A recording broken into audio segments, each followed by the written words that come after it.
அடே நான் இப்பயும் சொல்கிறேன், ஒரு நாள் நடிக்கலாம், 2 நாள் நடிக்கலாம், வாழ்க்கை பூரா நடிக்கணும், இந்த பொண்ணோட நம்ம அப்படி இருக்கணும்னா அப்படிப்பட்ட வாழ்க்கை எதுக்குடான்னு கேட்குறேன். ஆனால் எப்படின்னா நான் ஒரு பொண்ணை சூஸ் பண்ணுறது என் லைஃப்க்கு.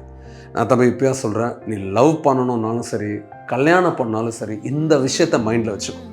ஃபஸ்ட்டு நீ ஞாபகம் வைக்கிறது, நிறைய பேர் என்ன நினைக்கிறோம், அந்த பொண்ணோட லுக்ஸ் நல்லா இருக்கான்னு பார்க்குறோம். நான் இப்பயும் சொல்கிறேன், அது முக்கியம் இல்லை. கல்யாணத்துக்கு அப்புறம் எப்பேற்பட்ட முகமும் மாறும். தாலி கட்டுற மேரேஜுக்கு வருது, சில பொண்ணுங்க வந்து கல்யாணம் ஆனவனு ஒரு அழகு வரும், சில பேருக்கு வந்து மேரேஜ் குழந்தை பிறந்தவனு அழகு வரும். அழகுன்றது பெர்மனண்டே இல்லடா, மாறிக்கிட்டே இருக்கும். இன்னும் கேட்டா பெண்கள் நாளுக்கு நாள் என்னைக்குமே உள்ளம் மாதிரி அவங்களோட அழகு மாறிட்டே இருக்கும். ஸோ இந்த முகத்துல இருக்க அழகு முக்கியமானா சத்தியமா இல்லை. எதிரா முக்கியம்னு கேட்டா அந்த பொண்ணோட லுக்கு உன் மேல எப்படி இருக்கு, how she is seeing you. உன்னை அந்த பொண்ணு எப்படி பார்க்குது, நீ என்ன நினைச்சிட்டு இருக்க, எனக்கு அந்த பொண்ணு எப்படி தெரியுது, அதுதான் முக்கியம் நினைக்கிற. அது இல்லை முக்கியம். அந்த பொண்ணோட பார்வையில் உன்னை எப்படி பார்க்குது, உன்னை மதிக்குதா, உன்னை டெசிஷன்ஸ்க்கு இம்பார்ட்டன்ஸ் கொடுக்குதா, நீ நல்லா வருவன் நம்புதா. இதுதான் ஃபர்ஸ்ட் ஸ்டெப். ஒருத்தருக்கு உன்னை பிடிக்கல அப்படின்னா நீ என்ன அவங்கள பண்ணாலும் கடைசி வரைக்கும் ஒட்டவே ஒட்டாது, சேரவே சேராது. அடுத்த விஷயம், அடே நான் இப்பயும் சொல்கிறேன், ஒரு நாள் நடிக்கலாம், 2 நாள் நடிக்கலாம், வாழ்க்கை பூரா நடிக்கணும், இந்த பொண்ணோட நம்ம அப்படி இருக்கணும்னா அப்படிப்பட்ட வாழ்க்கை எதுக்குடான்னு கேட்குறேன். டே நான் நிம்மதியாக இருக்க தான் கல்யாணம் பண்ணணும், நிம்மதியாக இருக்க தான் லவ் பண்ணணும், நிம்மதியாக இருக்கணும் நானாக இருக்கணும் பாஸ். என்னால் இப்படி வாழ்ந்தாதான் இந்த பொண்ணுக்கு பிடிக்கும், நான் இப்படி இருந்தால் தான் அந்த பொண்ணுக்கு பிடிக்கும். சில விஷயங்கள் என்கிட்ட நல்லா இல்லை அப்படின்னா நான் மாற்றிக்கிறேன், கண்டிப்பாக நான் மாற்றி. ஆனால் என்கிட்ட எது இயல்பாக இருக்கோ அதையே மாற்றுற சூழல் போயிடுச்சு. நீ அதை நடிக்கணும், நீ ஃபேக்காக இருக்கணும், நீ அங்கே ரியலாக இருக்க முடியாதுன்னா அந்த உறவோட எப்படிடா இருக்க முடியும்? இதை அப்படியே ஒத்துக்கிட்டு, இதை அப்படியே ஏற்றுக்கிட்டு அரவணைக்கிற உறவு தாண்டா அழகான உறவு. மூணாவது நீ நோட் பண்ண வேண்டியது, இந்த பணம்டா. பணம் தான் பல நேரத்தில் வாழ்க்கை பூரா பல பிரச்சனைகளை விட்டு கோர்ட்டு கேஸு ஸ்டேஷனு ஜெயிலுன்னு போய் நிறுத்துது.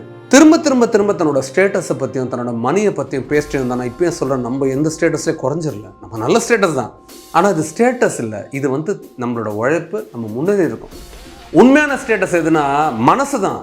எந்த மனசு திருப்தியாக இருக்குது, இருக்கிறத வச்சு திருப்தியாக இருக்கிறவங்க தான் எப்படி வந்தாலும் தழும மாட்டாங்க, மாற மாட்டாங்க. இன்றைக்கி ஸ்டேட்டஸ் நல்லா இருக்குது, நாளைக்கு நம்ம நிலைமை மாறிடுச்சு, வேலை போயிடுச்சு, இப்போ இருக்கிறோம், கால் கை அடிபட்டுறது, கால் போயிடுது, கை போடுதுன்னு விட்டு போயிடுவாங்களா? நான் இப்போ பேசுகிறேன், யார் ஒருத்தர் பணத்தை மட்டுமே பெருசாக பார்க்குறாங்க, பணம் பணம் பணம்ன்றாங்களோ அவங்க உண்மையாக நல்ல மனத்தோட நல்ல குணத்தோட ஒரு குடும்பத்துக்குள்ளே வந்து அந்த குடும்பத்தில் வாழவும் முடியாது, அந்த நபரை நிலைக்க வைக்கவும் முடியாது. 4வது நல்லா ஞாபகம் வச்சுக்கூட, ரொம்ப சிம்பிளாக இருக்கும். அது இது எனக்கு தெரியும் கூட நீ சொல்லுவ, ஆனால் இப்பயும் சொல்கிறேன், இது மட்டும் இருந்துச்சுன்னா ஜாக்கிரதையாக இருந்துக்கோ. பொய், லைஸ், ஜூட். The one who tells lies in a relationship, I'm telling you, they're always risky. ஆபத்தானவங்க. இந்த சின்ன பொய்யை மறைக்க இன்னொரு பொய், பெரிய பொய், இன்னொரு பொய். நான் இப்பயே சொல்கிறேன், ஒரு குழந்தைய நீயே தூக்கி வளர்த்தனா பார்க்கும் போதே அது பொய் சொல்லும் போதே வாயில் தட்டி வளர்க்கலாம், தப்புடின்னு. ஆனால் எங்கிருந்தோ வர அந்த பொண்ணு பொய்யான ஒரு பொண்ணாக உன் லைஃப்பில் வந்துருச்சு அப்படின்னா உன் லைஃபு சங்கு, கஷ்டம், ஆபத்து, இதெல்லாம் ரொம்ப அசால்ட்டாக உன் லைஃப்பில் வர ஆரம்பிச்சிடும். உன்னால் டெசிஷன் சரியாக எடுக்க முடியாது, சரியான வாழ்க்கையை வாழ முடியாது. நம்பிக்கையில் நான் எப்படி வாழ்வேன்? இதை நீ தொடர போறியா இல்லை யோசிக்க போறியான்ற கேள்வி உனக்குள்ள கேட்டுக்கும். ஏன்னா அது காதலாக இருக்கட்டும், திருமணமாக இருக்கட்டும், உண்மை என்றைக்குமே நமக்கு நிம்மதி அதிகரிக்கும். எல்லாம் தெளிவாக யோசி, ஒரு நாளைக்கா இல்லை வாழ்க்கை பூரா அந்த உறவான்னு நல்ல முடிவு எடுப்புன்ற நம்பிக்கை எனக்கு இருக்கு. Thank you sir.